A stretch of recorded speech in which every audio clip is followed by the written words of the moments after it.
Roque Con del curso 10D de Biólogos del Colegio Bifla Salle. En el día de hoy les voy a hablar sobre el filósofo y pensador Friedrich Engels. Friedrich Engels nació el 28 de noviembre de 1820 en Prusia y falleció el 5 de agosto de 1885 en Londres. Friedrich Engels fue un filósofo, pensador revolucionario y dirigente del socialismo alemán. Fue conocido más que todo por su amistad con Karl Marx. De su juventud podemos hablar que nació en una familia acomodada, pero a sus pocos años de vida su padre perdió toda su herencia, por lo que junto con él crearon una industria de textiles donde logró poder superar todos sus problemas económicos. A los 14 años fue enviado al gimnasio Erzberg de Prusia, donde no solo vivió con un pastor que le enseñó todo el pensamiento ideológico de Dios, sino que también fue influenciado por el nacionalismo alemán. Su familia venía de una religión calvinista. ¿Qué significa esto? Que eran personas muy aferradas a Dios, muy puras y que no aceptaban ningún tipo de cosas tabúes en su familia. O sea, eran muy apegados a la religión y Dios era lo sagrado en su casa. Engels, cuando conoció a Karl Marx en 1844, fue donde se introdujo a sí mismo en el mundo del socialismo. Estos tres crearon la corriente ideológica socialista y comunista, con sus tres obras más importantes, que fueron La Sagrada Familia de 1844, La Ideología Alemana de 1846 y El Manifiesto Comunista de 1848. Como ya todos sabemos, Karl Marx fue un líder del socialismo de esta época y uno de los más conocidos filósofos de dicha época también. Pero lo que no muchos sabemos es que fue Friedrich Engels, precisamente, su gran amigo, el que lo influenció en gran parte en su pensamiento. Este lo acercó al conocimiento del movimiento obrero inglés y también atrajo su atención hacia la crítica de la teoría económica clásica. ¿Qué significa esto? Que fue Engels quien lo introdujo realmente en lo que pasaba en la realidad de la sociedad inglesa en dicho momento. Y fue quien precisamente con estas acciones hizo que Karl Marx empezara a pensar sobre todas estas cosas y a crear su famosa filosofía. Bueno, cuando murió su amigo, Engels publicó, luego de un gran periodo de depresión, logró publicar los dos últimos tomos de su gran famosa obra, El Capitolio. Luego de la muerte de su amigo, él tomó la herencia de y se convirtió en uno de los grandes líderes socialistas del momento. También es recordado por grandes acciones, como la de su participación en la Revolución Alemana, que a pesar de ser corta, de solo durar del periodo 1848 a 1850, tuvo una gran importancia de Engels en el pensamiento alemán de dicha época. Y se basó en lo que aprendió en su juventud en las escuelas de Prusia, cuando fue influenciado por el nacionalismo alemán. Bueno. Ya hablando de la ética y de la moral, Engels y Marx tenían más o menos los mismos pensamientos y compartían las mismas ideas. Podemos decir que ambos pensaban que la ética progresaba sobre las bases de las leyes de la sociedad. ¿Qué quiere decir esto?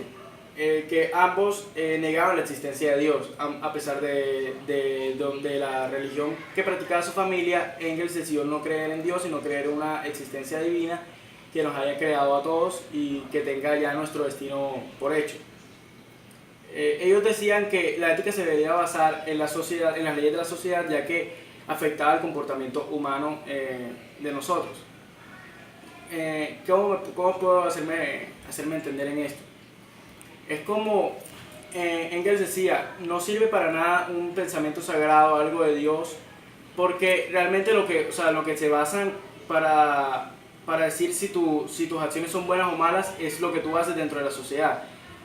Si tú vives en una sociedad esclavista, no sería raro que tuvieras un esclavo a tu servicio. Eso ante los ojos de Dios está malo, pero ante la ética de la sociedad se puede decir que está correcto. Bueno, Engels también enfatizaba que la ética tenía una estrecha relación entre las realidades histórico-social y económico-social. ¿Qué quiere decir eso? Que la ética que realmente importa era la que dejaba en la historia, o sea, lo que nosotros podríamos recordar de sociedades antiguas. Bueno, ya pasando un poco más al tema de la moral, ambos destacaban que que la moral más importante era la que contenía elementos prometedores. Bueno, sí, para explicar más esta parte es que la ética, la moral que importaba y la moral superior era la que tuviera realmente elementos concretos hechos, no simplemente pensamientos o curiosidades de alguna persona. Engels posicionaba a la ética y a la moral lejos de la universalidad. ¿Qué quiere decir esto? Que sostenía una crítica sobre la moral y sobre la ética de las clases. ¿Qué quiere decir? Que a pesar de que decía que la ética y la moral deberían relacionarse mucho más con la sociedad, decía que las clases sociales tampoco eran muy importantes para ambas. Y que una persona rica y una persona pobre podrían tener la misma ética y la misma moral. Y de esta manera destruyó el pensamiento moral injusto que tenía la burguesía, que tenía la burguesía en su época. Bueno, ya como he dicho, ambos pensadores eran ateos y no creían en Dios. Y también creían que ningún alma era inmoral. ¿Qué quiere decir? Que todas las almas del mundo podían pecar y podían ser malas dentro de sí, como lo que la iglesia se había encargado de negar en dicho momento. Engels apoyaba el materialismo, es decir, que para él lo que realmente alimentaba el alma y la nutría y la hacía crecer dentro de una persona no era más que todo sus acciones buenas o sus pensamientos en Dios, no, era lo que podíamos conseguir a nivel económico, a nivel social. Esto, según Engels, hacía la alma más alegre, más dicha. Aquí es donde entramos a relacionar la ética y la moral con las realidades histórico-económicas y histórico-sociales, que es, como ya dije antes, lo que Engels creía que relacionaba la ética a lo largo de la historia. Ya para concluir, yo puedo decir que el pensamiento de Engels en dicho contexto histórico podría ser correcto, podría ser aceptado, ya que la burguesía era una sociedad también como muy puesta a la economía, muy puesta a las clases sociales.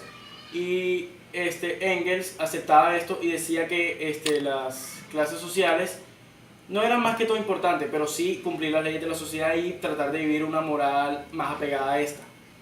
Pero para mi punto de vista creo que está un poco equivocado a lo que dice. Realmente para mí sí es importante un pensamiento religioso dentro de mi ética y dentro de mi moral, pues yo no podría hacer opciones o repercutir en hechos de que yo sé que pueden estar en este momento afectando contra mi religión. O sea, para mí el pensamiento de Dios, o sea, es algo sagrado y pues no podría yo decir o hacer cosas que vayan en contra de esto, a pesar de que para la sociedad sea bien visto. Pero también entiendo a Engels en su parte de que la moral y de que la ética no eran universales, de que podemos tener diferentes éticas y morales, depende de la persona, pero no depende de las clases sociales. En este momento tenemos un contexto histórico muy diferente a lo que Engels tenía en su época, por lo que yo digo que no está totalmente equivocado y de que su pensamiento, a pesar de ser ateo y de no creer en Dios, podría tener también buena voluntad al hacerlo. También considero que fue correcto su amistad con Marx, ya que lo ayudó también a progresar en su filosofía y en su pensamiento. Pero me pareció también que luego de la muerte de pudo haber hecho muchas más cosas para poder hacer crecer su imagen como filósofo y como pensador. Ya concluyendo esta charla sobre Friedrich Engels, diciendo que como muchos lo conocemos como la sombra de Marx, también tiene muchas cosas que lo pueden catalogar como un gran filósofo y un gran pensador de su época.